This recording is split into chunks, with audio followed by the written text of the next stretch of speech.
Well, you know, when I first, it's interesting because when I first came in to do Tokyo Drift, you know, a lot of the conversation with Vin and with a lot of the cast and studio was that if we can earn our way into more movies, we were going to hopefully evolve these characters and also acknowledge that, you know, they're maturing, and so that the obstacles can kind of alter and evolve with them. And so it's great to be sitting here 8 years later to be basically wrapping everything up. You know, this is the culmination of everything we talked about 8 years ago.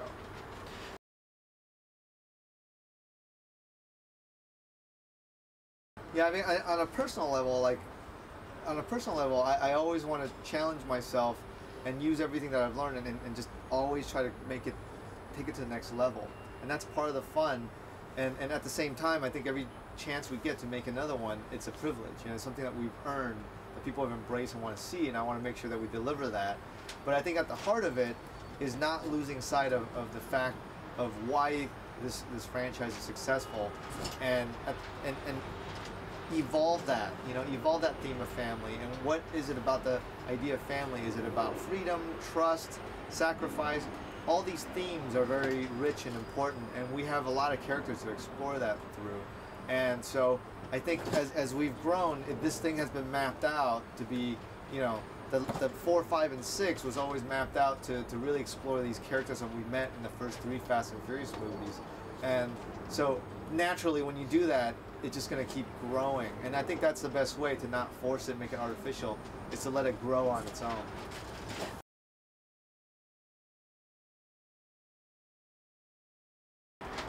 You know, part of bringing Letty back, you know, we were talking about that all the way back to when we were doing Fast 4, you know, and I think if you can do that thematically and you can do that correctly, people will actually accept that. You know, I know it sounds crazy when you first hear about it, but I think a lot of the seeds were planted early on, and so that when she comes back in 6, it's about finding, you know, not only the real clues on why she's alive, but you realize it was actually designed thematically for both Brian and Dom in dealing with their, you know, in their themes of trust, and also at the same time why in the last 2 movies what drove them and what the guilt that they had to live with.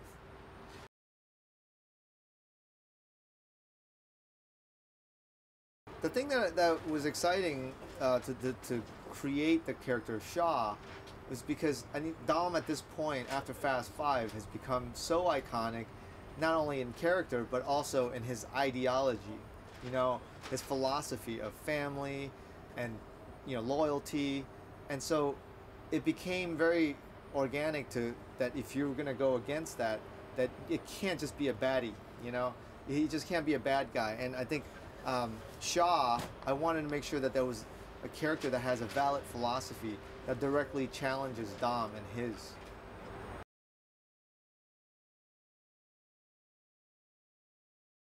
Well, I mean, for an antagonist to come in and really challenge Dom Toretto, you really need a strong actor. And so when Luke Evans, when I found out he was, you know, he was there and he was interested in doing it, that was the first call I made, because I think without Luke Evans, you know, you just won't have really the depth, you won't have the strength to be able to kind of counter someone of Vin's stature.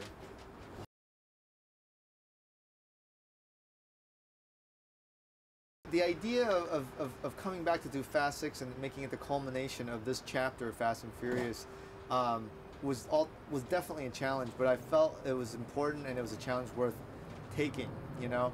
But I knew that kind of going in. So the plane sequence, for example, there's actually 7 action sequences going on at once, but that was being designed back in '09. I've had 4 years to design that, and I knew that everything was going to end with the plane sequence.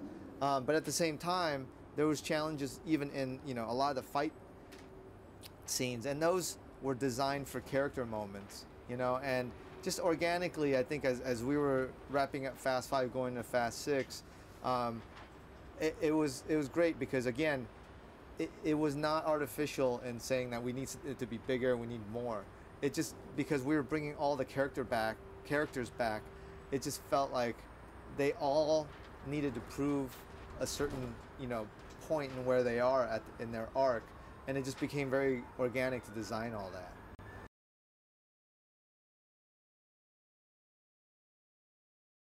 Yeah, I mean, I think after we saw how much people love the vault, I mean, we sat in a room and I thought, okay, well, what if someone could drive the vault and the vault can fire? And you thought, oh, well, naturally, let's try a tank. So we went and got a tank, got some cars, and as soon as I saw the interaction between the tank and the car, I knew we had something. And then having the Spanish government allow us to own 19 kilometers of a highway, then it just became fun.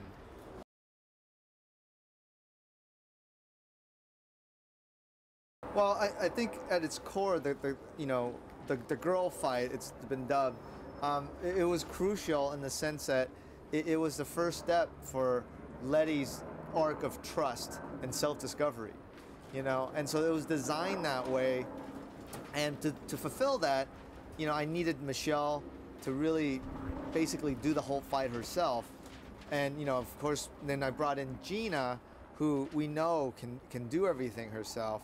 And it took about 2-3 months of them rehearsing and rehearsing and rehearsing, and just redesigning that to make sure that it really fulfilled the where we needed to be for Letty as the character.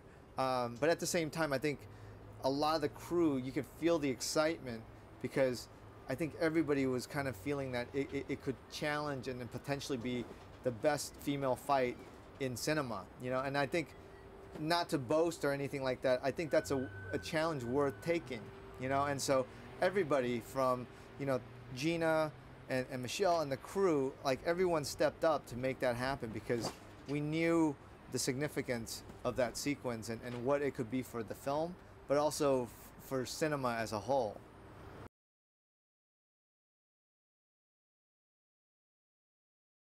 When I first came into Tokyo Drift, I remember the big challenge was putting a Nissan engine in a Mustang, and it took a lot of work to make that happen. And since then, with Dennis McCarthy, I would just keep throwing in more challenges. But what was really exciting about Fast and Furious 6 is that as I was developing the character of Shaw, I realized this is not a character that would modify a car. This is a character that would actually build a car. And so when I went to Dennis, I said, hey, I need you to design a car, but not only as from ground up, but it's going to need to flip other cars. He took it upon himself, and I remember he came back with this design with an SUV, and it was a huge ramp. And I thought, okay, well, that's great, but this doesn't fit the character. We need it to be more sleek, and we're in Europe, let's use the F1 as the inspiration. And within hours, he came back with the flip car design that now you see in the film. And for me, as soon as I saw it, I knew it was perfect, because it was functional, it was efficient, it was everything I wanted for the character of Shaw, and it became the perfect metaphor for him to bring that to life.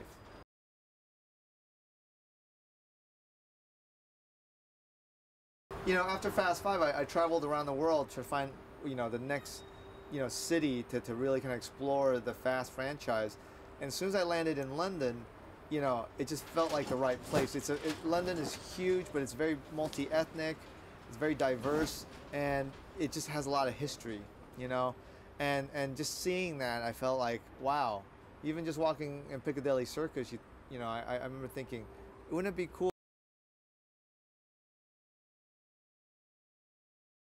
Part of my life, it's been such a big part of my career.